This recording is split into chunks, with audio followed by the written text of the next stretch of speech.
Livro Por que o Homem é Tão Especial? Pedro Dong, capítulo 6. Tema desta semana: para onde a fé poderá levar o homem? Meta de hoje: leitura das páginas 77 a 80. Para onde a fé poderá levar o homem? O capítulo 11 da Epístola aos Hebreus inicia dizendo que a fé é capaz de substantificar a própria essência de Deus. Ela pode trazer à realidade as coisas que se não veem. Em seguida, relata o bom testemunho que os antigos obtiveram. Pela fé, entendemos que foi o universo formado pela palavra de Deus, de maneira que o visível veio existir das coisas que não aparecem. Versículo 3. O universo físico visível veio existir das coisas que se não veem, ou seja, da dimensão espiritual. Isso significa que antes de existir o universo visível, ou seja, antes da criação do céu e da terra, havia o Deus eterno em seu plano espiritual, na dimensão das coisas que se não veem. Portanto, se o homem que pertence ao universo visível material não pudesse ter acesso às coisas da dimensão espiritual, não faria sentido a sua existência. Graças a Deus que ao homem e somente a ele foi dada a capacidade de contatar as coisas de Deus por meio da fé. As obras da lei ou ouvir da fé. Para elucidar melhor o assunto que estamos tratando, vamos recorrer ao que Paulo escreveu em sua carta aos Gálatas, salientando que o evangelho por ele anunciado não é segundo o homem, porque ele não o recebeu nem o aprendeu de homem algum, mas mediante a revelação de Jesus Cristo. Gálatas capítulo 1, versículos do 11 ao 12.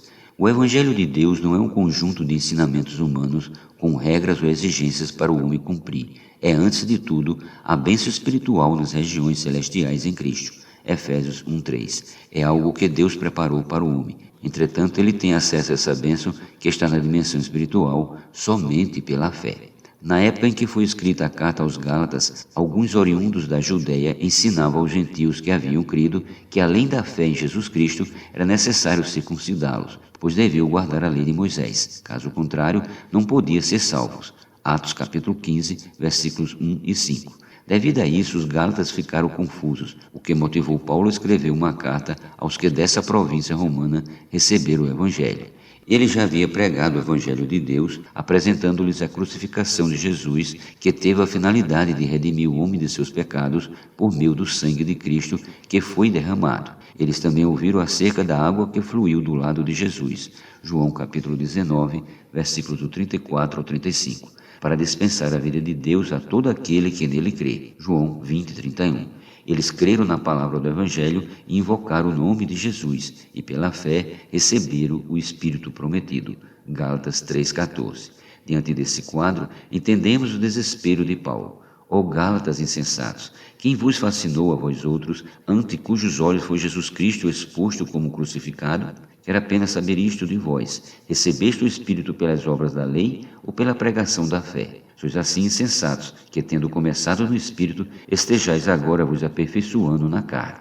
Terá sido em vão que tantas coisas sofrestes, se na verdade for em vão. Aquele, pois, que vos concede o Espírito e que opera milagres entre vós, porventura o faz pelas obras da lei ou pela pregação da fé? Gálatas capítulo 3, versículos do 1 ao 5. O termo pela pregação, em algumas versões, é traduzida pelo ouvir, indicando o modo como a palavra foi recebida pelos interlocutores do apóstolo. Os da fé é que são filhos de Abraão. Quando o homem crê no Senhor Jesus, ele crê em toda a obra redentora que Cristo realizou na cruz. Aos olhos de Deus não há nem sequer um justo na terra, pois todos pecaram e carecem da glória divina. Romanos capítulo 3, versículos 10 e 23. E sem derramamento de sangue não há remissão de pecados. Hebreus 9, 22. Assim, todo homem estava condenado à morte, mas Jesus morreu em nosso lugar, de modo que quem nele crê é justificado gratuitamente por sua graça. Romanos 3, 24. Ao confessar com a boca que Jesus é o Senhor, o homem recebe a vida de Deus por meio do Espírito, que agora passa a habitar em seu espírito. Isto é o mesmo que dizer que ele recebeu o Espírito pelo ouvir da fé, ou seja, o Espírito entrou nele quando creu na palavra do Evangelho.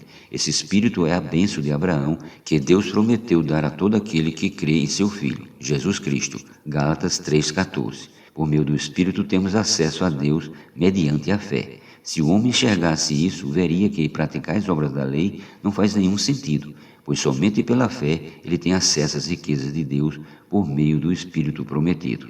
Provavelmente os judeus crentes argumentavam que a circuncisão foi instituída por Deus na aliança feita com Abraão. Portanto, todos ainda deveriam praticá-la. Por isso, Paulo mostra aos Gálatas que não foi pela prática da circuncisão que Abraão foi justificado, mas porque ele creu em Deus. Isso lhe foi imputado para a justiça. Sabeis, pois, que os da fé é que são filhos de Abraão. Ora, tendo a Escritura previsto que Deus justificaria pela fé os gentios, preanunciou o Evangelho a Abraão. Em ti serão abençoados todos os povos, de modo que os da fé são abençoados com o crente Abraão. Gálatas capítulo 3, versículos do 7 ao 9. Fica evidente que Deus quer, por meio do exemplo de Abraão, levantar uma nova categoria de homens entre todos os povos, os da fé. Porque Deus disse que em Abraão, todos que viessem a crer dentre todos os povos participariam da bênção de Abraão, o Espírito prometido.